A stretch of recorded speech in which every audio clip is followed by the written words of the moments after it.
एक आदमी जो रोजाना अपनी लग्जरी कार से शहर की सड़कों को नापता था। इस दौरान उसकी नजर अक्सर एक परिवार पर पड़ती थी जो स्कूटर पर सवार होकर एक साथ जाता था। स्कूटर पर इतनी कम जगह में बच्चे माता पिता के बीच किसी तरह से एडजस्ट हो पाते थे। उन्हें देखकर ऐसा लगता था जैसे उनकी हालत किसी सैंडविच जैसी हो।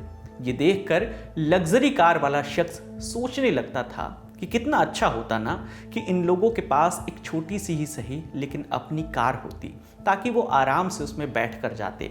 उन्हें धूल और बारिश की भी चिंता नहीं सताती। स्कूटर पर इस तरह लद कर जाते लोगों को देखकर उस शख्स को एक छोटी कार बनाने का आइडिया आया। लोअर मिडिल क्लास के लोगों के लिए सस्ती कार का सपना देखने वाले इस शख्स का नाम था रतन नवल टाटा। देश के जाने माने बिजनेसमैन और टाटा सन्स के पूर्व चेयरमैन रतन टाटा का 9 अक्टूबर की रात करीब 11 बजे मुंबई के ब्रीच कैंडी अस्पताल में निधन हो गया। 86 साल की उम्र में उनका निधन हुआ। आज इस वीडियो में हम आपको उनके ड्रीम प्रोजेक्ट में से एक लखटकिया कार नैनो के बनने की कहानी बताएंगे। नैनो कार के सपने को लेकर रतन टाटा ने मई 2022 में इंस्टाग्राम पर एक पोस्ट में लिखा था कि आर्किटेक्चर स्कूल से होने का फ़ायदा ये था कि मैं खाली समय में डूडल बनाता था। डूडल बनाते समय मैं ये सोचता था कि मोटरसाइकिल ही अगर ज़्यादा सुरक्षित हो जाए तो कैसा रहेगा। ऐसा सोचते सोचते मैंने एक कार का डूडल बनाया जो एक बग्घी जैसा दिखता था। उसमें दरवाजे तक नहीं थे। उसके बाद मैंने ठान लिया कि ऐसे लोगों के लिए कार बनानी चाहिए जो आम जनता के लिए हो, और इस तरह टाटा नैनो का जन्म हुआ, जो हमारे देश की उन जनता के लिए थी जो कार का सपना तो देखती थी लेकिन कीमत के चलते वो खरीद नहीं पाती थी। अपने बग्घी नुमा लुक के चलते ये कार लखटकिया के नाम से मशहूर हुई। रतन टाटा ने अपने सपने को साकार करने के लिए टाटा नैनो के डिज़ाइन का जिम्मा सौंपा गिरीश वाघ को। दरअसल गिरीश वाघ टाटा के एक और ड्रीम प्रोजेक्ट को सफलतापूर्वक पूरा कर चुके थे। इस टीम ने टाटा एस नाम से एक छोटा ट्रक बनाया था। ये छोटा ट्रक छोटा हाथी के नाम से काफ़ी मशहूर हुआ। वही छोटा हाथी जिसका विज्ञापन टाटा एस मतलब छोटा हाथी आपने अखबारों या टीवी पर ज़रूर देखा या सुना होगा। इसके बाद वाघ और उनकी टीम ने मिलकर करीब 5 साल तक नैनो पर काम किया। 18 मई 2006 को रतन टाटा ने पश्चिम बंगाल के तत्कालीन मुख्यमंत्री बुद्धदेव भट्टाचार्य और वहां के वाणिज्य और उद्योग मंत्री निरुपम सेन के साथ एक मीटिंग की। इसके बाद उन्होंने ऐलान किया कि टाटा नैनो का कारखाना पश्चिम बंगाल के हुगली जिले के सिंगूर में लगाया जाएगा। इस परियोजना के लिए करीब 1000 एकड़ जमीन की जरूरत थी। प्रशासन ने जमीन अधिग्रहण की प्रक्रिया शुरू कर दी, लेकिन उस वक्त विपक्ष की नेता जो वर्तमान में पश्चिम बंगाल के मुख्यमंत्री हैं ममता बनर्जी, उन्होंने टाटा नैनो के लिए ज़मीन अधिग्रहण का विरोध किया। उन्होंने इसके खिलाफ कोलकाता में 3 दिसंबर 2006 से आमरण अनशन भी शुरू कर दिया। उन्होंने इस परियोजना के खिलाफ लंबा आंदोलन चलाया।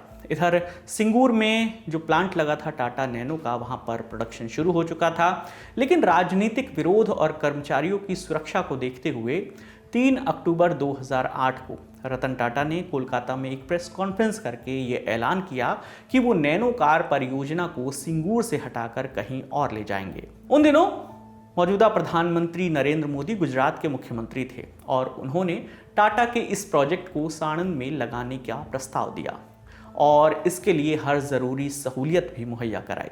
3340 ट्रक और करीब 500 कंटेनर पर सवार होकर टाटा नैनो का कारखाना सिंगूर से साणंद पहुंचा। इस काम में 7 महीने का वक्त लगा। टाटा ने अपना प्लांट साणंद में लगाया और वहां पर टाटा नैनो का प्रोडक्शन शुरू हुआ। फिर आई 10 जनवरी 2008 की तारीख। दिल्ली के प्रगति मैदान में आयोजित दिल्ली ऑटो एक्सपो में आम जनता ने पहली बार टाटा नैनो के दीदार किए। टाटा नैनो के बेसिक मॉडल की कीमत रखी गई 1 लाख रुपए। तब इस कार की खूब डिमांड रही, लिहाजा टाटा ने डिमांड को देखते हुए लॉटरी के जरिए पहली 1 लाख कारों को देने का फैसला किया।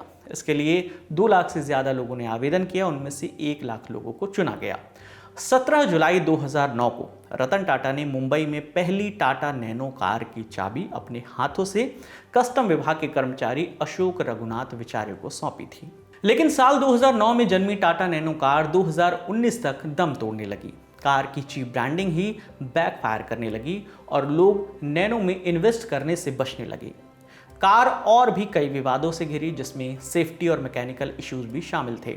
हालत ऐसी थी कि 2019 के पहले 9 महीनों में एक भी नैनो कार नहीं बनी।